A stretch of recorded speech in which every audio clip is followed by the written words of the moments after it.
Hello, garden gals and guys. It's Steph with Tiny's Garden, and I have had a request for a flower update, and today I'm going to bring it to you. I'm going to give you an update on my cut flowers in my raised beds, my 14 raised beds that I have. You can see one is behind me right here. This glorious Scabiosa. But one of the main things I'm covering and what to bring to you and share from my experience is there's one thing I'm noticing that I don't have that I probably should have for my cut flowers, especially in certain beds.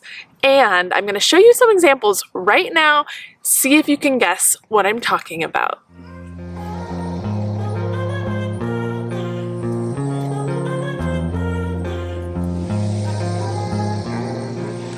I need netting, some sort of netting. Fortinova netting I hear is a great one to help a lot of these flowers stay upright because let me tell you, I've got some floppers, case in point, this year.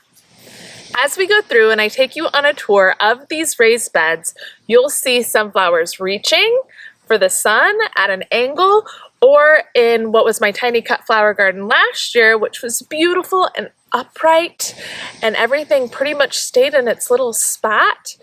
It is Flap City. So I will show you that before the end of this video, but let's take a tour of these raised beds right now. My three biggest problem flowers for the flapping are snapdragons, bachelor buttons, which I was in front of just before this, and Scabiosa, which is where I started, and you could see them really leaning. So let's go through these, but that's one of my biggest takeaways so far this year is I need some netting or some support to hold up some of these plants. And I think you just learn that by experience. Last year I didn't need it. I think this year on at least some, maybe not all my beds, I do. So take that for what you will. Let's go take a tour of these flowers. In this first bed, we've got some snapdragons. And this one here is a stunner. Opus 3 Early Bronze. So pretty and such rich color. Then we have some Chantilly back to this front bed. Chantilly Bronze, I believe is what it's called. I'll double check the name. But this is also very, very pretty. My first year growing Chantilly series, which is different than Madame, which is right behind it. Let's take a look at that. So as we shift back to here, and this comes into focus, you can see it's a little more ruffly. This one's Madame Butterfly, bronze with white. Very similar coloring on both, but different texture and structure. Both are gorgeous though, highly recommend. As you can see, I have some maintenance to do in these beds. I need to pick that crabgrass. A lot of these that have fully bloomed are starting to go to seed. You can see right there, which is not good because the plant is sending energy into seed production instead of pushing out more blooms. So I need to come in and cut all of those off, and I just haven't done that yet. Now coming on to the second bed in the front, more snapdragons. These are tinier. I have to say I wasn't expecting this. I thought they'd be a little bigger. That being said, these are the two that are not from Johnny Seeds. This is a Hudson Valley one here, the Rembrandt snapdragon, which is kind of like a more intense, hotter color of pink and yellow. Still very pretty, but short stems, not great for bouquets. Then behind those, we have the Day and Night Snapdragon, which I got from Botanical Interest. Again, a really kind of weak looking stem and structure. I think the color is pretty and unique, but if you look at this, it's just kind of, it's very dainty and kind of flimsy. Again, not great for bouquets. But if we go behind that, this is another one of my favorites. Here we have Costa Apricot, and it is pretty. Mainly a cream color with a punch of yellow in the middle, but not an ugly punch, a pretty punch. And then a little itty bitty bit of pink in there too. Similar to apple blossom, but not the same. Less pink, I would say. Isn't this apple blossom just incredible? So gorgeous. And again, these are from Johnny's. Really nice, tall stems. Good stem length. Great for bouquet work. And then panning this way, bachelor buttons in the front here obviously are drooping. However, when they were in full bloom and not starting to go to seed like they are now, they were very tall and upright, at least 3 feet tall, I would say. So if you grow these, know that they get tall. And now that they are going to seed, you can see these seed pods here. And if you open those, you just pick the seed pod, and if you ruffle it up, all these little itty bitty individual seeds come off. Now, bachelor button is a cool flower, which means hopefully I'm in zone 5B. I have a shot at letting this self-seed all over the place, and then it'll come back on its own in the spring. So we'll see if that works for me this year. I actually had some straw flower do that last year in the tiny cut flower garden. So I'm curious to see, that would be great, take some workload off my plate in the spring, if it works for us here in 5B. Now coming up into the jungle of bells of Ireland. Look at all those bells. Some of them are past their prime now, and I did stick in some hot biscuit amaranth, which are these up front here. I have not pinched those, so we might get quite a thick stalk on those, but it is a pretty neat, really neutral, kind of deep mustardy ochre color. But these bells have been fantastic for me. Most of mine have flopped now. If you pull this up, oh no, well, just broke that one. You pull them up, you can see they were pretty tall, but again, the rain and or reaching for the sun, I think this was more an issue with rain, has bogged them back down. Try to get a good image of one here that's more in the shade. Great unique structure, awesome filler flower. It does have some thorns on it that can be prickly when you're arranging. They're right underneath the flowers there. You can see them. But a great filler, and I had really good luck with growing from seed. Then back in this corner, I have a very little corner of Cerinthe, also known as honeywort, and I love this filler. I would say it's a little past its prime now, but it still would work. It's got little purple flowers on it, and kind of this almost bluish green leaves. Again, I took part of July off with the craziness that was going on, but I have used these in one little bouquet, and they did not disappoint. Also grown from seed. Going to do more Cerinthe next year for sure. Then in the next bed over here, we have some amaranth. You can see these don't get quite as much sun on the end there. And celosia. This is Sunday Gold, which I did pinch, and you can tell the two stalks there. And then we have Texas Plume, which is taller and a really neutral type of color, which I did not pinch. So you can see the difference there between the two of those. And then up in the front of this bed, I have some zinnias, which are finally coming on. They're partially in the sun here. Let me see if I can get... Yay, they're coming. These are small. I've got a moment with no sun. So these up front are just starting to come on here. You can see there. And there's a plethora of different varieties in here. I think this one might be the giant salmon rose, but that's not giant. So we'll see. I did pinch these up here. You can see multiple stalks. The one in the back I didn't. We'll see how they continue to grow. Then up front we have the Dahlia, one of the Dahlia beds. This one I planted later than the other one for sure. But we have growth, everyone. Oh, you can see the sun's peeking out. No! It's gonna be a little harder to see. But they're planted, and I actually just planted a couple the other day. You can see right there how small. 1, 2, and then on this side, there's the third one, 3. And that's pretty late for dahlias. Last year I got some planted in mid-July and they actually did bloom for me.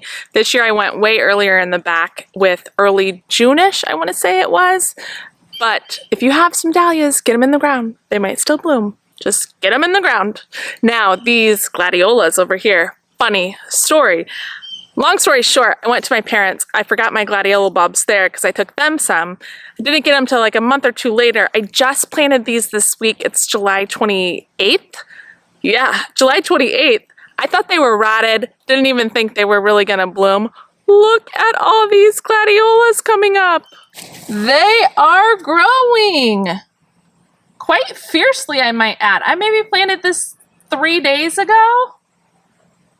So, again, if you got some gladiola bulbs, get them in the ground, my friends. Watch them grow. Now, as I take you to the back and show you those beds, I really quickly want to show you this huge dahlia that's growing in a ceramic pot. You'll notice a theme here as we walk to the back. The dahlias that I have in ceramic pots are huge, growing like crazy. Also, I think getting more sun than the one in raised beds. So, may need to do something different next year. Coming back here, again, huge, lots of growth. Same thing in this one here, lots of growth in ceramic pots. This is on the west side of my house. And now I'll show you the dahlias in the back. Here we are, friends, in the back. Not a ton of blooming color, but there's some. Let's take a look. Dahlia beds first up front here. You can see what I'm saying about the difference in growth with these versus the ones in ceramic pots I just showed you. That one actually does have a bud on it, and the one next to it. Those are my only ones, I think. But still, height-wise, nothing crazy in these raised beds. I think 2 things. One, I think the soil height has settled a lot, and so it's getting a little more shade than I would like at certain parts of the day. And there's just not quite as much sun right here. Over in this bed, not much different. Everything with the red flag has been pinched. That's what the red flags are for. And you can see we're starting to grow 2 different branches there, which is what we want.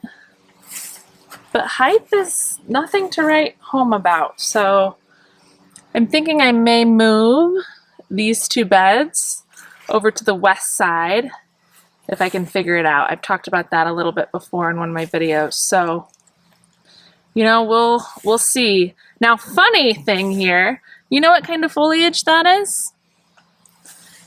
And that are those petals a little clue? I think this is the most unexpected thing that has happened in my garden beds this year. These are anemones that I threw in. If you remember one of my videos, I talked about that. I just threw in some of the corms because they weren't pre-sprouting for me. I thought, well, I'll just put them in some raised beds. And here they are. It's July. Anemones don't even like hot weather, and they're coming up and blooming. Look at this gorgeous one I took a picture of the other day. I can't even, can you? Mr. Fokker? I think that's how you say it. Or Fokker. It's probably Fokker. So darn beautiful. Oh my gosh, and Bordeaux. This one here is Bordeaux. I had one Bordeaux bloom as well in a different bed. If this blooms in the next couple days before this video goes up, I'll get a picture of it. Just absolutely stunning. So, who knew? Anemones in July. But back to the dahlias. The dahlias are still growing in here too. Again, size-wise, I feel like we're a little behind. Some look better than others. That's Sierra Glow there.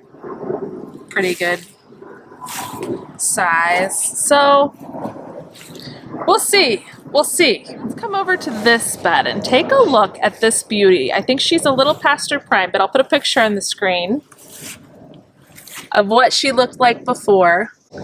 Isn't she a stunner? Here she is today.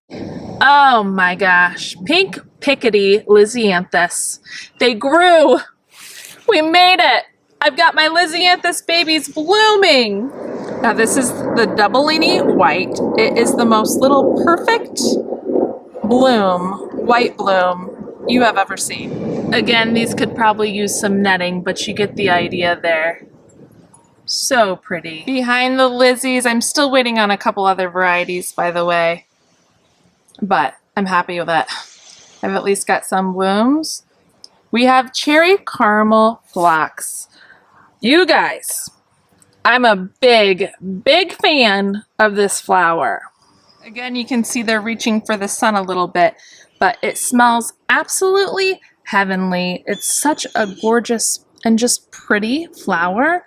Easy to grow from seed, all grown from seed, and nice long stems.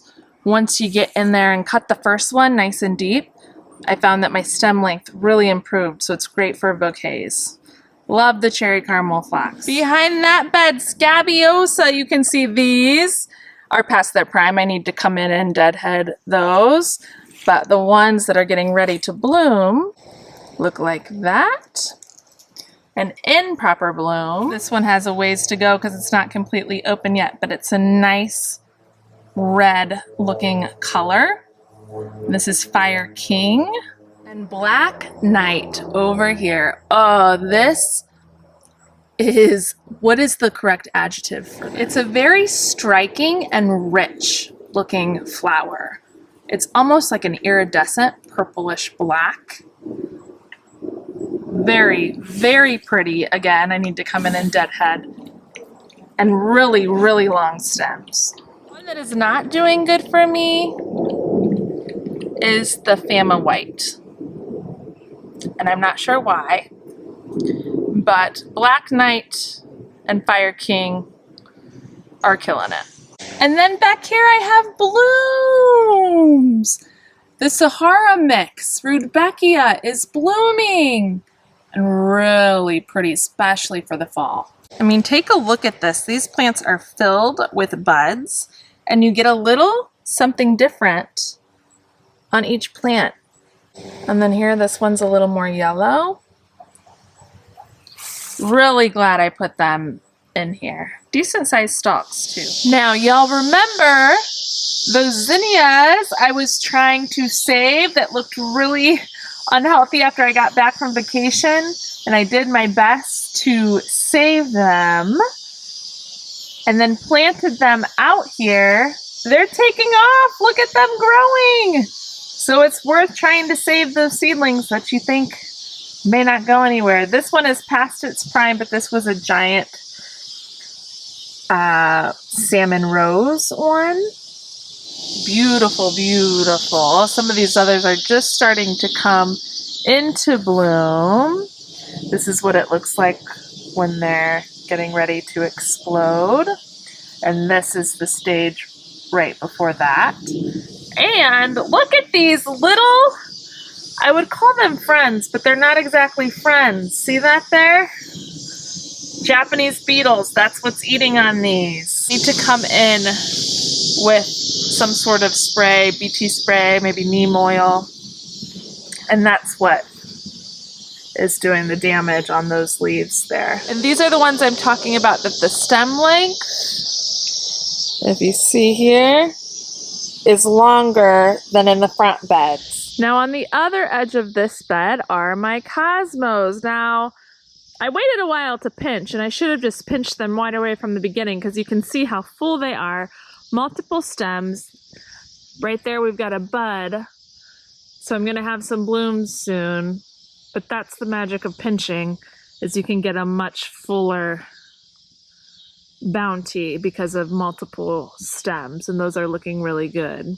So I should have some big, beautiful cosmos soon. In this next bed we have some foxglove, and this foxglove bloomed this year. Short stems, I think next year they should be bigger. I believe that's the Dalmatian peach or the Camelot mix.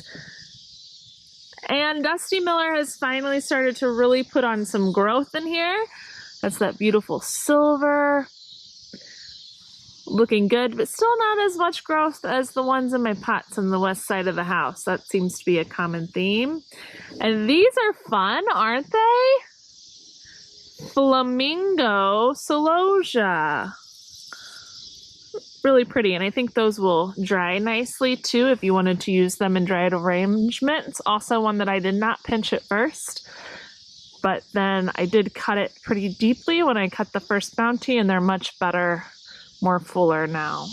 Back here, again, that's where some staking could come in because you see them leaning for the light. Apple blossom, snapdragon, nice long stems, and then some more. I think these are actually the cherry brandy rudbeckia that I threw in back here. Okay, 2 beds to go here, and I had to change cameras because my battery died, but real quick, do you see this hollyhock? This is the one I planted last year with my real nice camera. I'm gonna get some footage of it for you because she's gorgeous. Call me crazy, but I love this view. There's something about the juxtaposition of the hollyhocks with the aftermath and chaos of the seed trays and transfer pots that I transplanted all of my little seedlings out. It's like the rush of the spring. Oh, there goes the bud. And then the fruits of your labor in the summer. I love that. But these hollyhocks were direct sown last year, and look at them this year. Huge, beautiful. This is a carnival variety. Filled with buds.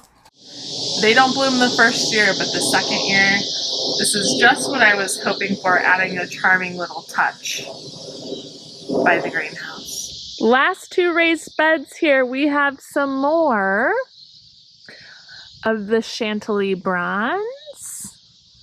Beautiful.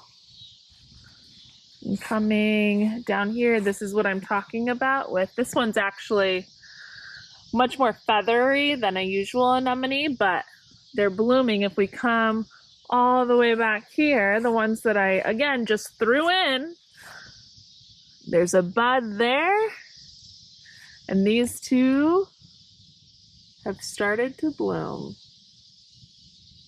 Unbelievable. But mainly Chantilly bronze in here, as you can see, and they're just all tilted to the side. This is where that netting, again, is going to come into play. Then the last bed, more snapdragons. That Costa apricot here. Oh, it's a little darker now, and you can really see that yellow being highlighted. But again, these have already bloomed. They're starting to form seeds in there. I'll come in, clean these up. They have been blooming for me though. But again, what do you see? Leaning branches. So, especially for my snapdragons and Scabiosa, those are the main ones. Zinnias seem fine, Cosmos seem fine. I'm gonna figure out a way to put some netting in those beds that I plant those things in. So the last thing, again, we're back to this one. Not at all as neat or pretty, quote unquote pretty, as last year's. I didn't have anything falling. But once I go in and clean this up, the snapdragons should come back again and be prolific. The sweet peas might be done for the year unless they bloom again in the fall. A lot of those have gone to seed. But I'll tell you one thing I'm loving and definitely growing more of next year. Black cherry Sweet William, a type of dianthus, but it's called Black Cherry Sweet William. I'll put the name that's on the seed packet on the screen, but this smells incredible. It's a vibrant, deep red, long stems, easy to grow from seed, and a biennial, so it should come back next year in this spot again. And look at that Nicotiana. My nanny actually put that in there last minute with my son. That's pretty, isn't it? That's doing the best in here. It didn't do great. I put it in a couple spots in those raised beds, and it's actually doing better in here. Those blue forget-me-nots are from last year, so those wintered over. These are the straw flowers I'm talking about that wintered over. To be honest, I haven't even cut any of these, so I'm behind on that. And then a variety of snapdragons in here. I already showed you the apple blossom. This one back here, I believe, is an early sunrise, as is that, and the early sunrise mix. I'll show you the only one I don't really like. Oh, look at this tangled mess. Let's get in here. Don't love that. I'm not a pink girl, especially that pink. Every other type of snapdragon I grew, I love. So I'm not sure which one that came from because I don't remember ordering something like that. Maybe the sunset mix, but that doesn't seem very sunset mixy to me. And that'll do it, everyone, for my end of July cut flower garden raised bed tour. Please comment below and let me know how all of your cut flowers are doing. Like I said, one of the biggest takeaways so far is I need to use some sort of netting for certain flowers such as Scabiosa, snapdragons, and bachelor buttons. Almost forgot about it for a second. For next year, and that'll also come into how I'm planning my actual raised beds with what goes in what. I'm curious to see how some things self-seed and if they come up next year, being in zone 5B. Some of those cool flowers like the bachelor button, larkspur, a straw flower came back last year. So I'll stay tuned for that as we go. I'm looking forward to cleaning things up and tidying up after a little bit of neglect earlier this month, but we've still got plenty of time. We've got the dahlias coming. The queens are about to arrive, y'all. Stay tuned for that. And then also with a bunch of these that have flowers on them, especially some of those snapdragons, I do want to try and make some bouquets and throw some together. So if you haven't, please subscribe to my channel to keep up with all things garden. I'd love to have you here. Drop me a comment below. Let me know where you're from. If you're new, what zone you're gardening in. And we will see you in the next one. Very happy planting, my friends. Bye.